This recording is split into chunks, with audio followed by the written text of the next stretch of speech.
पुरानी सी नाव लेकर नदी के किनारे खड़ा रहता था, लेकिन दूसरे नाव वाले कमलेश की नाव पर जल्दी किसी को बैठने नहीं दिया करते थे, जिस वजह से कमलेश की कुछ खास कमाई नहीं हो पाती थी। ऐसे ही आज भी। अरे नाव वाले भैया, मुझे नदी के उस पार जाना है, कितने पैसे लोगे? अरे बहन जी, आपको जो सही लगे वो दे देना। आइए बैठिए। अरे बहन जी, आप कहाँ उस कमलेश की टूटी फूटी नाव में बैठने जा रही हैं?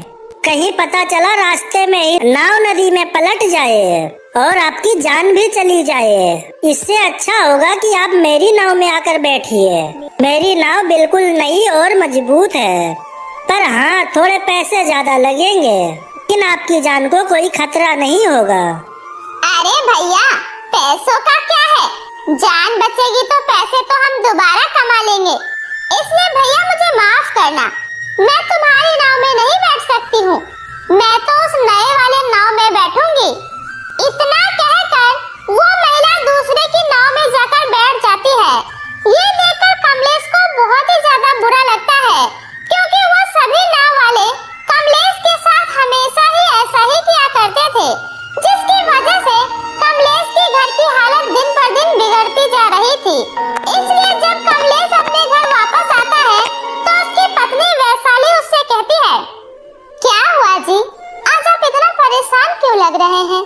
क्या आज भी कोई सवारी नहीं मिली आपको? अब हम लोग क्या करेंगे? विनीता ने भी सुबह से कुछ नहीं खाया है। मुझे पता है वैशाली, लेकिन मैं क्या करूं? मेरी पुरानी टूटी फूटी नाव देखकर कोई भी सवारी उसमें बैठना ही नहीं चाहता। इसलिए देखता हूं, अगर कल कोई सवारी मिल जाएगी तो मैं उन पैसों से सबसे पहले अपने नाव की मरम्मत करवाऊंगा, ताकि मेरा काम फिर से चल सके। इसी उम्मीद के साथ कमलेश का परिवार सो जाता है और अगली सुबह जब कमलेश अपने काम पर जाने के लिए उठता है तो वो देखता है कि बाहर बहुत ही तेज आंधी तूफान और बारिश हो रही है, लेकिन कमलेश को फिर भी अपने काम पर जाना बहुत जरूरी था। इसलिए वो फटाफट से तैयार हो जाता है, लेकिन उसकी पत्नी वैशाली उसे इतनी बारिश में बाहर जाने से मना कर रही होती है, लेकिन कमलेश मजबूर था, इसलिए उसे अपने काम पर जाना ही पड़ता है और वो नदी के पास पहुंचकर अपनी नाव के पास खड़ा हो जाता है और बाकी के नाव वाले एक बड़े से पेड़ के नीचे खड़े होते हैं और बारिश रुकने का इंतजार कर रहे होते हैं। तभी वहाँ पर एक महिला अपने बीमार बच्चे को लेकर आती है और उन नाव वालों से कहती है, अरे सुनिए भैया, मुझे नदी के उस पार जाना है, मेरे बच्चे की तबीयत बहुत ही ज्यादा खराब है और हमारे गांव में कोई डॉक्टर भी नहीं है, इसलिए मुझे नदी के पार बने अस्पताल में अपने बच्चों को लेकर जाना पड़ेगा। इसलिए आप लोग कृपा करके मुझे नदी पार करवा दीजिए। अरे तुम्हारा दिमाग तो नहीं खराब हो गया? इतनी तेज बारिश में भला हम में से कोई अपनी नाव इस नदी में नहीं उतारेगा।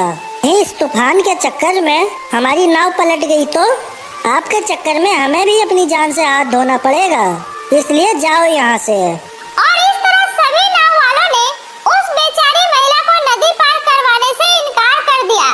तभी कमलेश उससे कहता है, अरे सुनिए बहन जी, आप मेरी नाव में आकर बैठिए, मैं आपको नदी पार करवा देता हूँ। अरे हाँ हाँ जाओ, उस कमलेश की टूटी फूटी नाव में बैठकर जाओ, लेकिन याद रखना इस कमलेश की वजह से तुम्हें अपने बच्चे और अपनी जान से हाथ धोना पड़ेगा। अरे भैया, मैं आपके नाव में बैठ तो रही हूँ, पर आप जरा संभल कर नाव चलाइएगा, मेरे बच्चे की जिंदगी का सवाल है। आप चिंता मत कीजिए बहन जी, मैं आपको सही सलामत नदी के दूसरे किनारे तक छोड़ आऊंगा। इतना कहकर कमलेश उस महिला को और उसके बच्चों को अपनी नाव में बैठा लेता है और उनको सही सलामत नदी के किनारे छोड़ देता है और वो महिला कमलेश को पैसे देकर वहाँ से चली जाती है। लेकिन वहाँ से वापस आते समय बारिश अचानक से बहुत ही तेज हो जाती है और कमलेश की नाव का बैलेंस बिगड़ने लगता है और थोड़ी ही दूर आने के बाद कमलेश की नाव पलट जाती है और कमलेश नदी की गहराइयों में डूबता चला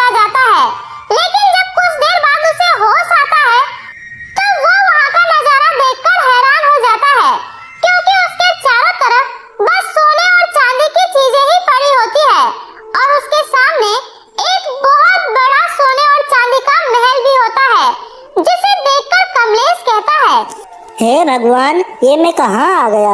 मैं तो नदी में डूब गया था। फिर ये कौन सी जगह है? कमलेश इतना कह ही रहा होता है कि तभी उस सोने चांदी के महल में से एक सुंदर सी जलपरी बाहर निकल कर आती है और कमलेश से कहती है, घबराओ मत कमलेश, ये मेरी जादुई सोने चांदी की दुनिया है जो इस नदी की गहराइयों में बसी हुई है। इसलिए जब तुम डूबते हुए इस नदी की गहराइयों तक पहुँचे तो हमारे जलपरों ने तुम्हें बचा लिया और तुम्हें यहाँ लेकर आ गए। लेकिन तुम चिंता मत करो, मुझे तुम्हारे बारे में सब कुछ पता चल चुका है कि तुमने कैसे उस बेबस महिला की मदद की, वो भी बिना अपनी जान की परवाह किए। और मैं ये भी जानती हूँ कि तुम्हारा परिवार इस समय बहुत ही ज्यादा मुश्किलों से गुजर रहा है। इसलिए तुम्हारी इस अच्छाई को देखते हुए मैं तुम्हें कुछ देना चाहती हूँ। ये लो, ये सभी सोने और चांदी के आभूषण आज से तुम्हारे हुए। तुम इन्हें बेचकर अपनी गरीबी को पूरी तरह से मिटा सकते हो और अपने आगे की जिंदगी सुकून से गुजार सकते हो। कमलेश उस जलपरी की बात सुनकर बहुत ही ज्यादा खुश हो जाता है और उसकी आंखों में खुशी के आंसू आ जाते हैं और वो कहता है, आपका बहुत बहुत शुक्रिया जलपरी जी। आज आपने मुझ जैसे गरीब पर बहुत बड़ा एहसान किया है। मैं आपका ये एहसान कभी नहीं भूलूंगा। इतना कहकर कमलेश जलपरी की दी हुई जादुई नाव में बैठकर नदी के ऊपर आ जाता है। लेकिन तभी वो देखता है कि उसकी बीवी बच्चे आंखों में आंसू लिए सभी नाव वालों के साथ नदी के किनारे खड़ी होती है।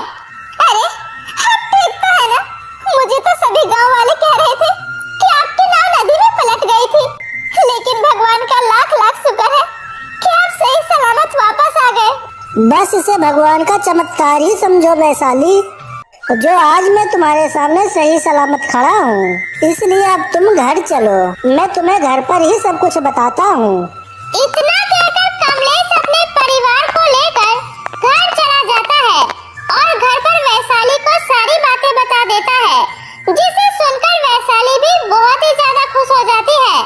और उस दिन के बाद से कमलेश वो सारा सोना चांदी बेचकर अपनी जिंदगी की सभी तकलीफों को दूर कर लेता है और अब उसकी जिंदगी में किसी भी तरह की कोई तकलीफ नहीं होती है और वो अपने परिवार के साथ एक हंसी खुशी जीवन जीना शुरू कर देता है। तो दोस्तों, कैसी लगी आपको मेरी ये जादुई कहानी?